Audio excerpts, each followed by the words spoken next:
Doutora, essa reforma da Previdência, os advogados já se acostumaram com todas as mudanças, já está tudo sob controle? Sim, com a maioria das mudanças já nos acostumamos, mas ela foi aprovada em 2019. Perdão, eu falei 2020? Falei 2020? Então, foi 2019, deu um ano aí, né? Doutora, as mulheres e os homens, qual que é a diferença básica que houve com a reforma da Previdência? Então, assim, está sendo extinto as aposentadorias por tempo de contribuição. Então, o homem se aposenta com 65, que é o que já acontecia antes. O homem completava a idade de 65 anos. Tendo um tempo mínimo de contribuição, ele se aposenta. O que mudou é para a mulher. A mulher se aposentava com 60.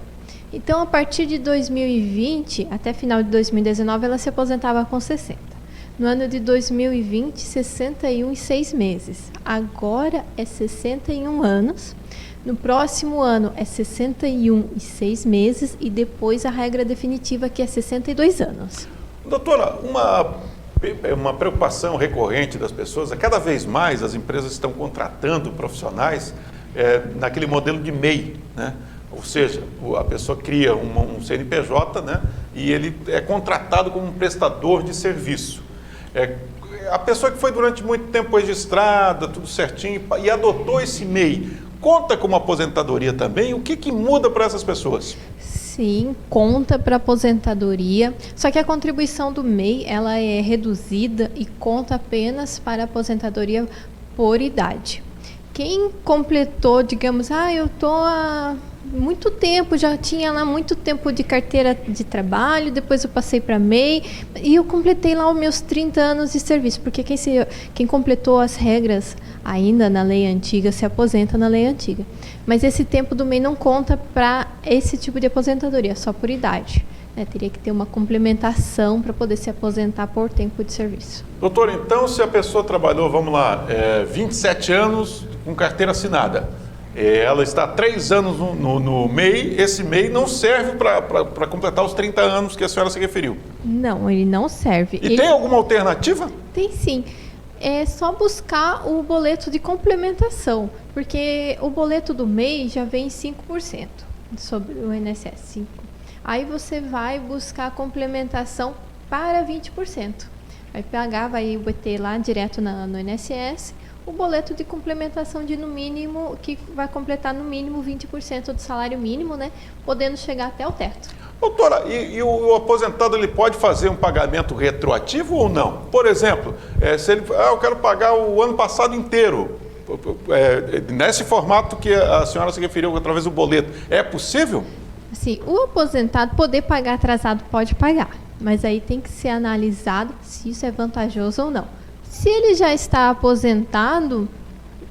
Não, eu me refiro a alguém que está tentando comprovar que ele já contribuiu, digamos que falte um ano, e a pessoa nesse período ela teve uma MEI ou simplesmente não pagou absolutamente nada. Ela pode pagar retroativamente para completar o período de contribuição ou não? Se ela não pagou, nunca pagou um MEI, nunca foi um MEI, na verdade, ela tem que ter uma empresa para ser MEI.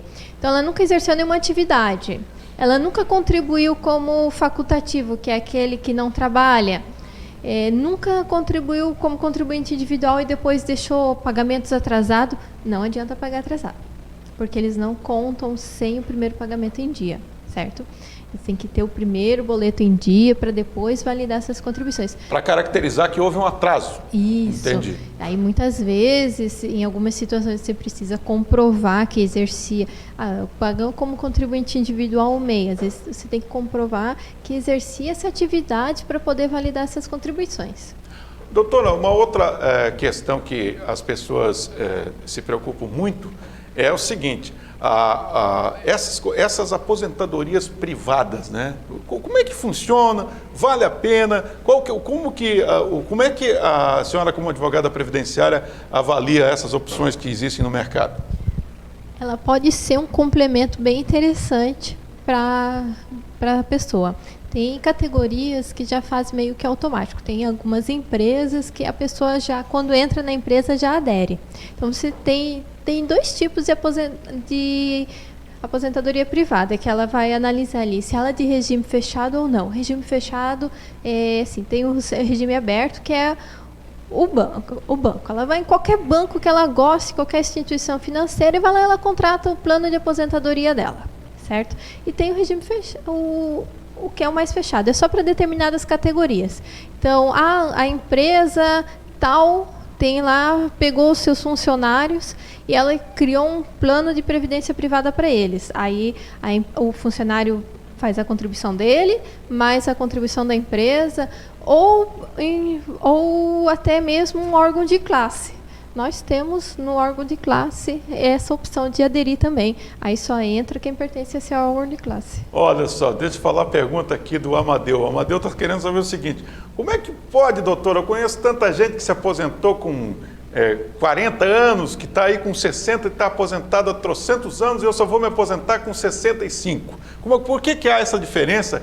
Há alguns anos as pessoas se aposentavam muito jovens, né? Até hoje ainda é possível, né? Sim, ainda em algumas situações ainda seria possível. Antigamente a regra era diferente, o homem não precisava trabalhar 35 anos, trabalhava 30.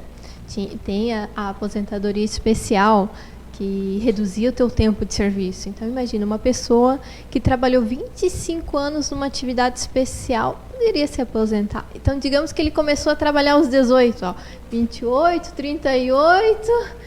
E tinha gente que começava a trabalhar muito jovem também, 12, 13 anos, muito né? jovem também, que antigamente era permitido. E tem gente que às vezes complementa os meus 30 anos de serviço, mas eu usei lá o meu tempo de sítio, ou de pescador artesanal, que conta desde os 12 anos, né? Então tem essas diferenças. Viu, Amadeu? Por isso que você vai ter que trabalhar mais um pouquinho aí para conseguir a aposentadoria, não se encaixou ali no perfil. Doutora, muito obrigado pela sua presença, espero que a senhora volte aqui outras vezes para a gente falar sobre esse tema que todo mundo tem as suas perguntas aí, que é a previdência, a aposentadoria, né? Os planos de previdência. Tá certo? Muito obrigado. Sim, por nada. Tá aí a doutora Larissa Borges, que gentilmente atendeu o nosso pedido para falar sobre aposentadoria. Muita gente com dúvida. Na verdade, nessas regras, só mesmo um advogado para explicar, né? Porque com muita frequência há mudanças, as regrinhas vão se alternando e é preciso uma atualização frequente.